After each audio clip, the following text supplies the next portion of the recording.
الذين هم بحور العلوم والحكم. أما بعد فأعوذ بالله من الشيطان الرجيم. بسم الله الرحمن الرحيم. وقاتلوهم حتى لا تكون فتنة ويكون الدين كله لله. وقال رسول الله صلى الله عليه وسلم: عصابتان من أمتي أحرزهم الله من النار، عصابة تغزو الهند وعصابة تكون مع عيسى ابن مريم عليه السلام، او كما قال علیہ الصلاۃ والسلام. باطل سے دبنے والے اے آسمان ہی ہم، باطل سے دبنے والے اے آسمان ہی ہم، سو بار کر چکا ہے اب انتہا ہمارا. توحید کی امانت سینوں میں ہے ہماری، توحید کی امانت سینوں میں ہے ہماری، آسان ہی مٹانا نام و نشاں ہمارا. انتہائی واجب الاحترام قابل قدر علماء اکرام، منصفین عزام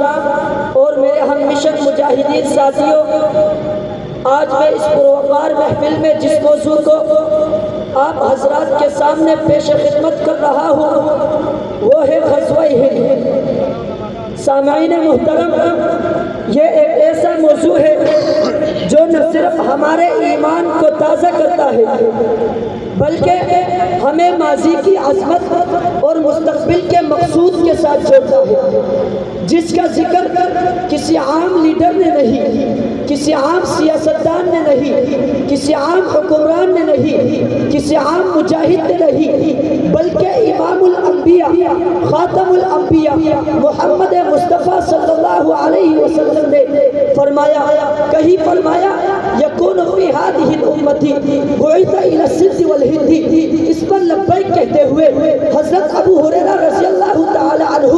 اپنے دل کی آرزو تمنا کو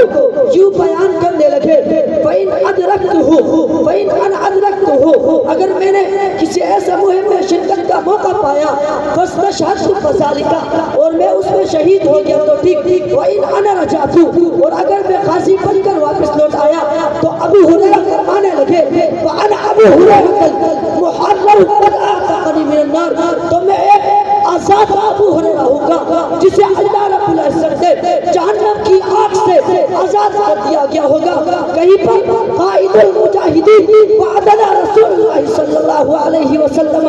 غزوۃ الہند جیسے الفاظ میں اپنے پیارے صحابہ سے وعدہ فرما رہے ہیں، تو کہیں پر فَإِنْ أَدْرَكْتُهَا أَنْفِقْ فِيهَا نَفْسِي وَمَا لِي کہہ کر اگر تمہاری آیات میں یہ مقدس جہاد شروع ہو جائے تو تم اس میں اپنے جان و مال کے ساتھ شریک ہونا، کیونکہ اس میں شرکت کرنے والے کسی بھی صورت میں اجر و ثواب سے محروم نہیں ہوں گے، چاہے وہ غازی بن کر لوٹ آئے یا شہید ہو کر جنت کے اللہ پر چلے جائے. ارے غور سے سنو، جہاد ہند محض ایک عسکری مہم نہ ہوگا بلکہ وہ الہی فیصلہ ہوگا جو باطل سلطنتوں کو خس و خشاش کی طرح بہا کر لے جائے گا. تاریخ شاہد ہے کہ اسلام کا کارواں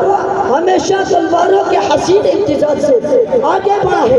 کبھی محمد بن قاسم کے ہاتھوں سندھ کی دھرتی اسلام کے نور سے منور ہوئی، کبھی سلطان محمود غزنوی نے سومنات کے بتوں کو پاش پاش کیا، کبھی شہاب الدین غوری نے ہند کے ایوانوں میں توحید کی صدا بلند کی، کبھی اورنگزیب عالمگیر نے باطل سلطنتوں کو پاش پاش کر کے ہندوستان کے سرزمین کو شریعت محمدی کے رنگ سے رنگا. الغرض یہ تسلسل اس بات کی دلیل ہے کہ لسان نبوت سے نکلنے والے الفاظ کبھی بھی بے اثر نہیں ہوتے بلکہ وہ تاریخ کی شاہراہ اور واقعات کی صورت سے چل وگر ہو کر اقوام عالم کے لیے یہ سبق چھوڑ جاتے ہیں کہ عدو میں اتنی کہاں ہے طاقت مقابلہ میں وہ آ سکے گا، عدو میں اتنی کہاں ہے طاقت مقابلہ میں وہ آ سکے گا. کل وہ ہم کو جھکا سکا ہے، آج ہم کو جھکا سکے.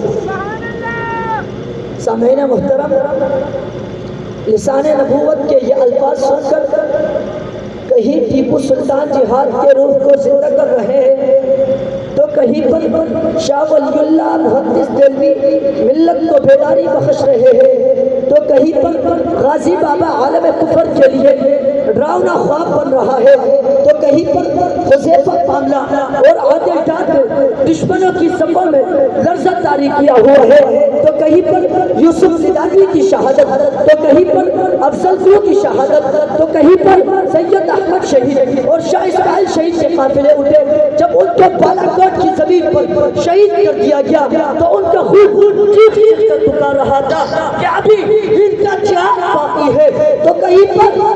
سبحان اللہ و جن کی برس سے اڑنے والے معصوم جنتی پرندوں نے اپنے خون کے نظارے پیش کیے، ان سب کی قربانیاں ہمیں یہ پیغام دے رہی ہے کہ ہندوستان کی سرزمین پر توحید کی صدا بلند ہونے والی ہے، ہندوستان کی سرزمین پر توحید کی صدا بلند ہونے والی ہے۔ آؤ جا کر دیکھو، آج امریکہ افغانستان کے ہاتھوں ذلیل اور رسوا ہوا، اور فلسطین کی سرزمین پر خون بہانے والا فلسطین کی سرزمین پر خون بہانے والا اسرائیل آج غزہ کے معصوم مجاہدین سے ڈرنے لگا، اور آج کے دور میں جس غزوہ